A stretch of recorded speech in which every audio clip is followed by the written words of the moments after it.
Siyempre, isang eskwelahan ay walang silbi kung wala kang kataong magtuturo ng mga lessons araw-araw. Lessons na hindi lang tungkol sa healthcare o kung naman ang course mo, kundi pati na rin sa buhay. Sir Alvin, maraming salamat po dahil ang pag-aaral namin ay napapadali dahil sa lakas ng sense of humor mo. Ang komplikadong bagay ay napapadaling intindihin dahil sa jokes mo. Salamat din po kasi lagi kang andyan para pakalmahin si Mamean pag nagiging dragon na siya.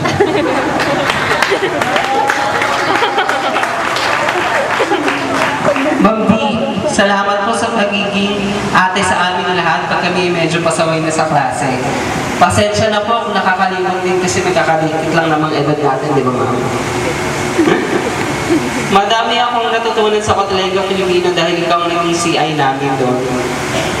Ma'am D at Sir D, alam ko pong hindi naging okay ang nakaraan natin, especially nung nasa section 1 sa ako. Pero okay naman pala kayong dalawa eh. Sorry po kung na-judge ko kayo agad. I love you both. Sir Alex, na nagtatampo ka din, wala siya ngayon. Salamat pa rin po. At hindi niyo muna kami iniwan. Salamat sa lahat ng itinuro mo sa aming mga lessons na gagamitin namin sa field na aming tatahakan. Salamat sa mga kwentong sir, lalo kay Nardo Putik, at sa mga pagbibigay ng mga benefits sa aming mga estudyante na minsan edehari pa na. Miss Mallory Joy Lasona, also known as Mamu. Mahal na mahal kita.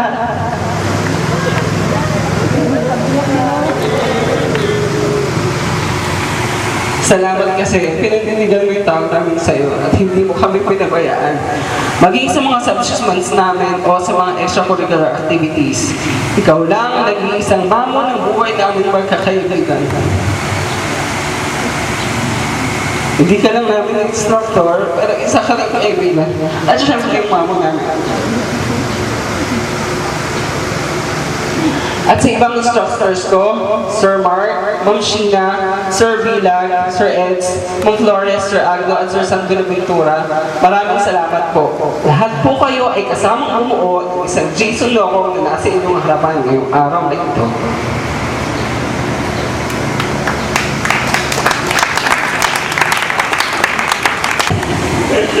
Ako po ay maaaring wala sa mundong ibabaw, baka nasa ilalim, kung hindi dahil sa dalawang taong pinakamamahal ko, ang aking ama't ina. Maganda po na karay. Pa, alam ko po na kahit wala pa ako sa mundo, ay nag-aabot ka na para lang maitagulit ang buong pamilya. Alam ko, kaya ko isinakripisyo ang pagpunta ng ibang bansa para magkaroon kami ng maayos na buhay at masayang pamilya. Ang lahat ng sakripisyo niyo po ay hindi ko makakalimutan. Mahal na mahal kita, Papa. Sana po happy ka kasi ito na po ngayon. Sasalita sa harap ng maraming tao para sa inyo po ito, Pa. Ma, salamat sa lahat ng ginawa mo para sa pamilya. Nagkaroon na tayo ng hindi magandang chapter sa buhay natin dalawa, pero mahal ko po kasi ang buong family, kaya ako po yung nagawa. Alam ko pong napatawad din na ako at ako po yung napatawad na kayo. Salamat sa pagtanggol sa aking pagkakapatid, sa pagmamahal at higit sa lahat sa pag-aalaga. Mama and Papa, the best kayong dalawa, and I am very proud to be your son.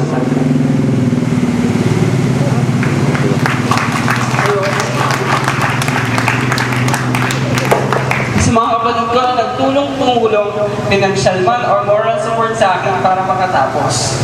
Ate Emma, salamat sa paniniwalang kaya ko mag-aral. At sana proud ka kasi ito na ako ngayon, graduate na. Ate Maria, nag-pay off yung pagiging masungit mo sa amin ng bata pa kami. Dahil doon, naging responsible kami mga tao. I love you, ate. Kuya,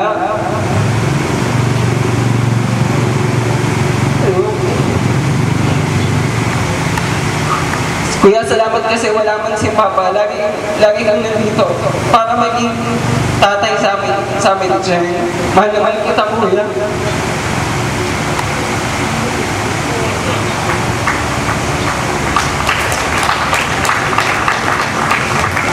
Jerry, lagi mo tandaan na nandito lang sa Kuya.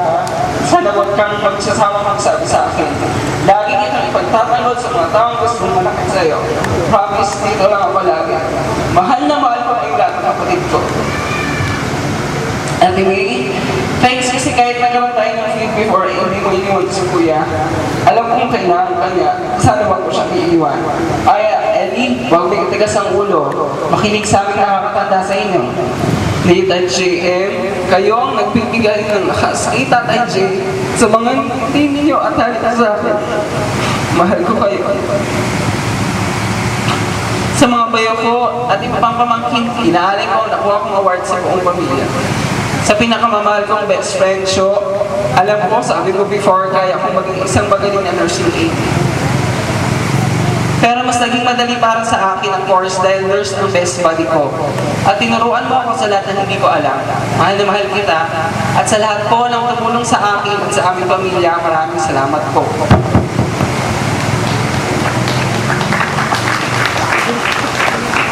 Ayan, last na.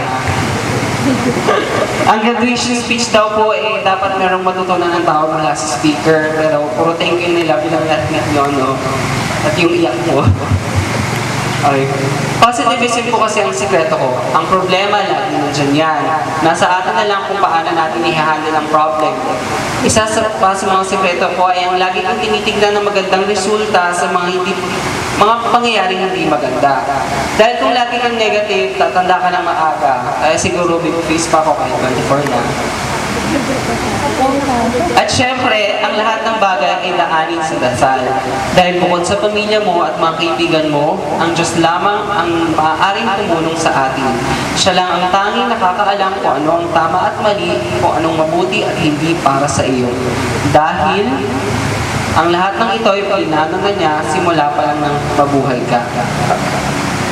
Bago ko po tapusin ang speech ko, nais ko lang mag-iwan ng isang mensahe.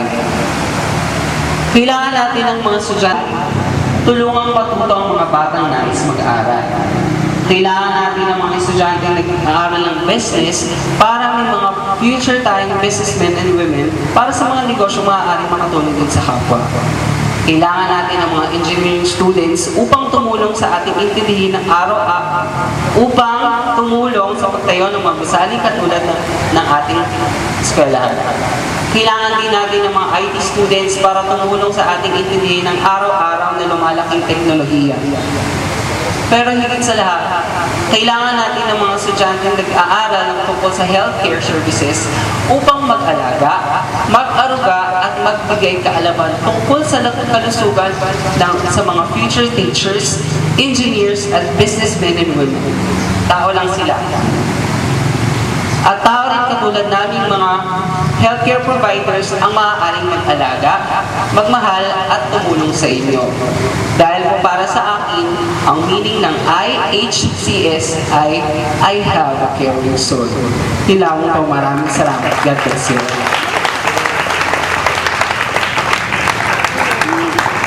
Hinihiling ko po na tumayo ang aking mga kapwa-graduates upang ialay ang aming aawitin sa mga taong hindi umiwan sa amin, nag-alaga, napakahirap magtrabaho, handa kaming ipagtanggol sa kahit sinong kalaban at higit sa lahat, nagmahal sa amin ng totoo. Kayo po iyon aming mga magulang. Para po sa inyo ang awitin ito.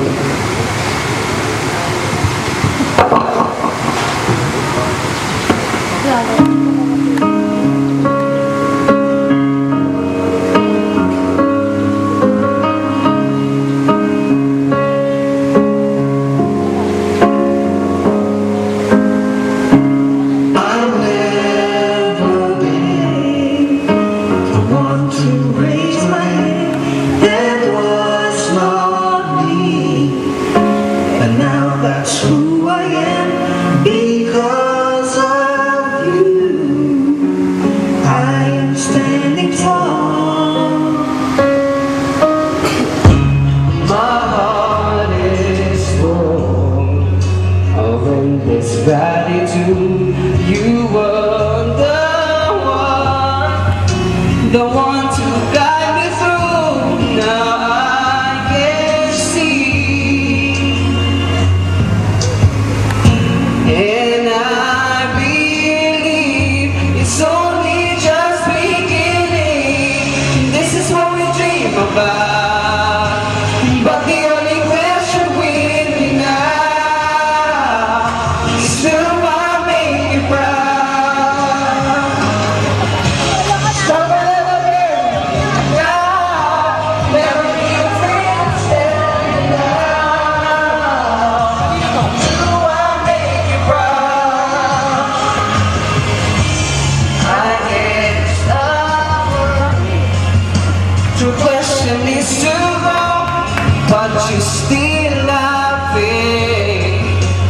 That's all I need to know.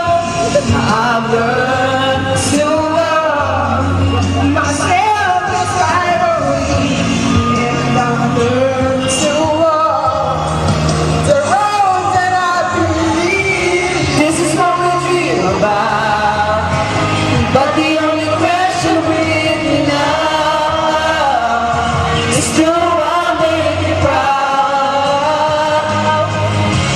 Stronger than I've ever been now. Never be afraid of standing out. But do I make you proud? Everybody needs to rise up. Everybody needs to be loved. To be loved.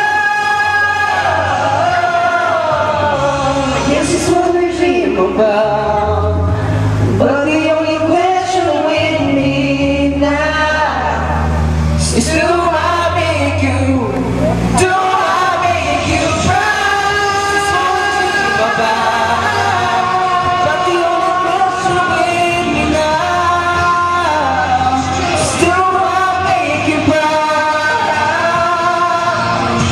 Stronger than I've ever been afraid of standing out. Do I make you proud? This is what we dream about. But the only question with me now is do I make you proud? Stronger than I've ever been now. Never been afraid of standing out. But do I make you proud? This is what we dream about. But the only question with me now.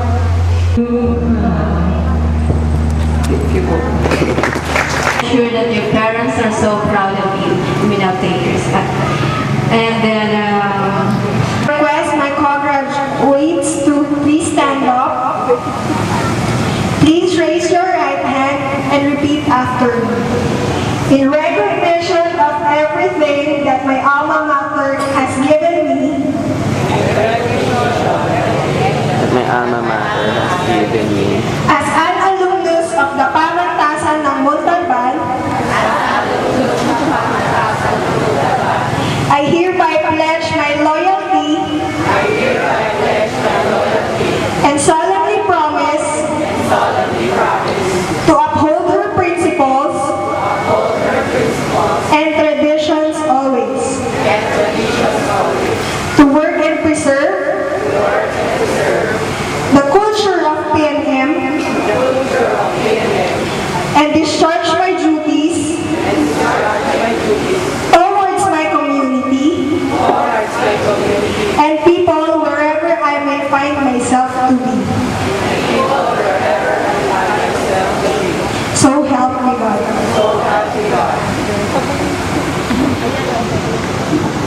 please remain standing for the alumni of Engineer Paul Benedicto Bonifacio, having been admitted as a member of the Pamantasan ng Montalban Alumni Association,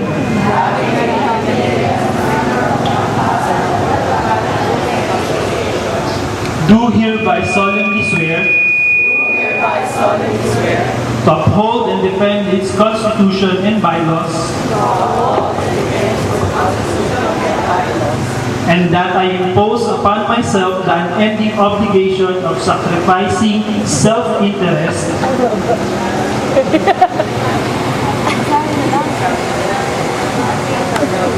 and for the honor and glory of the divine providence, my alma mater, the association, and my fellow men, so help me God. Please remain standing as we all sing the Pamantasan ng Montalban hymn to be led by the PNM Choir.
music is the expression of the soul. It is full of imaginations with new creativities. It moves emotions and feels with the movement of time. A song emphasizes that the journey is more important than the destination. Today, that life journey begins. Let us now join in the singing of Batch 2012 graduation.